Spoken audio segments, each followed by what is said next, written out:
Dans cette troisième partie, nous allons commencer par aborder le RGPD et le droit du travail comme socle de révolution RSE, rendu possible. Tout d'abord, pour les collaborateurs. Ensuite, pour les entreprises. Enfin, pour le data management. Et de façon plus générale encore, pour la gestion de projet.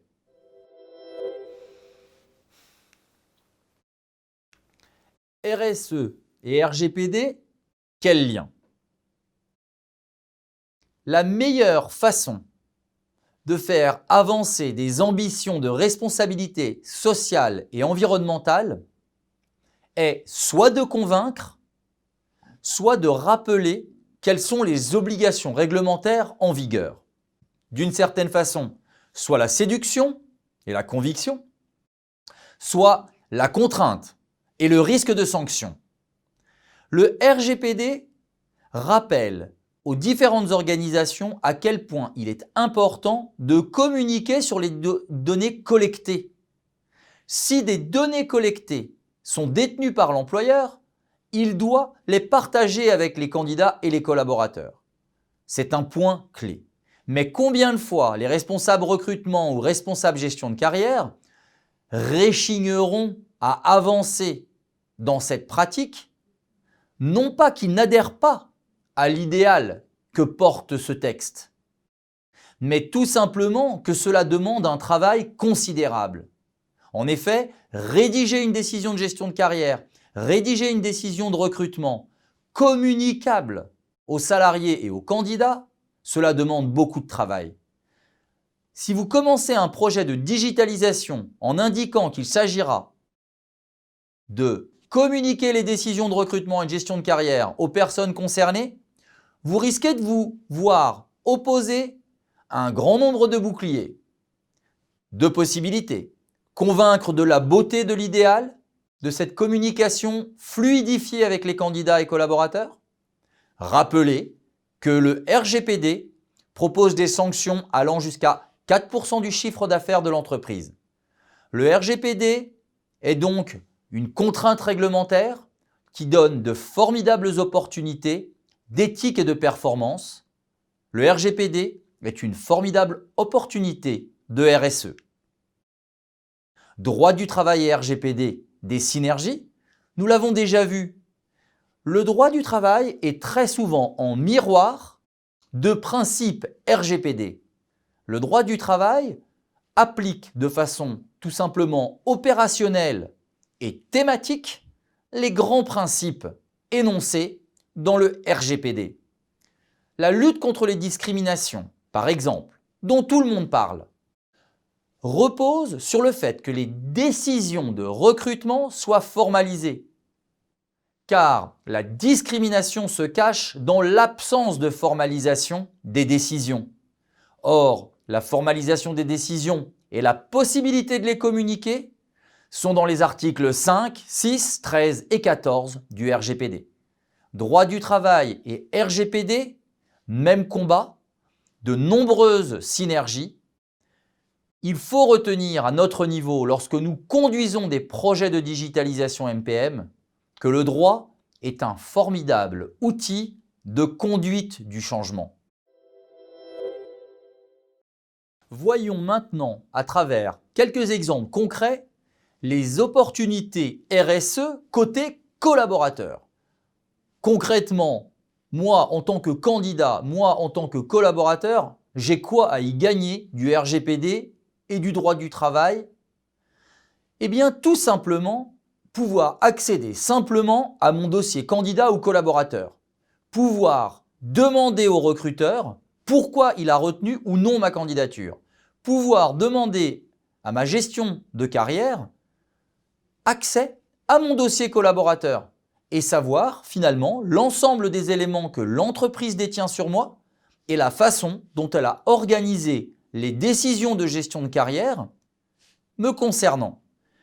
Les impacts opérationnels du RGPD et du droit du travail sont particulièrement forts si on s'y attache dès le début de la gestion de projet. Dans la gestion de projet, dès l'expression de besoin, concentrez-vous sur le fait de rappeler qu'est-ce qu'attendent les collaborateurs, d'une part, et qu'est-ce que requiert le droit du travail et le RGPD, d'autre part. Comme le disait Jean Bodin dans son ouvrage La République, il n'est de richesse que d'hommes et de femmes. Nous passons donc à la gouvernance des acteurs, acteurs sans lesquels les projets de digitalisation ne sont rien. Nous allons donc voir, dans un premier temps, que tous les acteurs des projets de digitalisation doivent être gouvernés par les mêmes principes clés qui sont rappelés au frontispice du data management. Dans un deuxième temps, nous verrons que les grands acteurs du data management sont définis dans les textes ou du moins évoqués. Dans un troisième temps, nous reviendrons sur l'importance de ces responsables de traitement de données. Un responsable de traitement de données n'est rien d'autre qu'un responsable recrutement, gestion de carrière ou encore un manager. Nous y reviendrons. Dans un quatrième temps, nous parlerons des décideurs de la digitalisation des processus MPM et nous verrons comment un directeur ou un responsable de projet de digitalisation MPM voit son rôle renforcé du fait des principes de data management. Enfin, nous parlerons du sujet du RACI, savoir en fait qui est responsible, accountable, contributor ou informed. Les responsables, les personnes accountable, les contributeurs ou les personnes informées de tous les sujets de digitalisation des processus MPM. La gouvernance des acteurs est un enjeu clé pour toute organisation. L'avantage que nous avons en matière de data management, c'est que les grands principes sont formalisés au frontispice d'un grand nombre de textes. Et le data management des données personnelles est encore plus explicite. Droit d'information, droit d'accès, droit de rectification, droit de limitation du traitement, droit à la portabilité, droit d'opposition, droit de ne pas faire l'objet d'une décision automatique ou encore droit à l'effacement sont les grands principes clés que vous devez connaître et que je me suis permis de lire in extenso.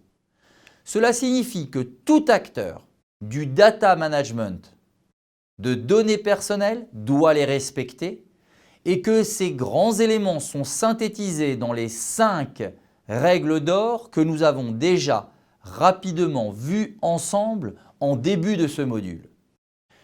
Les acteurs du data management de données personnelles, mais plus généralement du data management, doivent respecter les principes de qualité afin de faire en sorte que les décisions prises sur la base des données stockées soient les bonnes. Ils doivent également s'assurer que dans leur pratique, l'éthique est respectée, c'est-à-dire que l'esprit des lois est incarné par les processus digitalisés. Il est en effet très peu probable que vous trouviez une loi dont l'objectif avoué est de ne pas aller dans le sens de l'éthique. Il s'agit également pour tous les acteurs, tous les responsables de traitement, de s'assurer que les données sont en lieu sûr, qu'il y a une sécurité forte en matière de protection de ces données. Pourquoi une sécurité forte ? Parce que, notamment en matière de recrutement et de gestion de carrière, vous allez avoir accès à des données tout particulièrement personnelles qui vont de la santé à l'identité en passant par les compétences, les hobbies, les habitudes, la fiscalité, la rémunération, le niveau de vie et j'en passe. La sécurité doit être donc au carrefour de toutes les actions et décisions prises par les responsables de traitement des données personnelles. Un autre point fondamental, la performance. Il n'est pas possible de s'engager dans un projet de digitalisation et d'envisager qu'au final, nous serons moins efficaces qu'en dehors de cette digitalisation.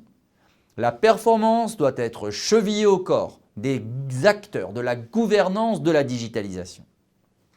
La conformité de l'usage des données clôt ces 5 règles d'or.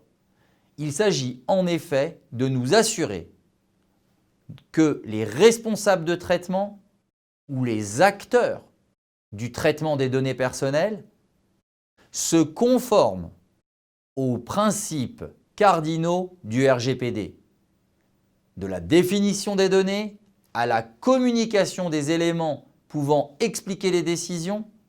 La conformité de l'usage des données doit être respectée.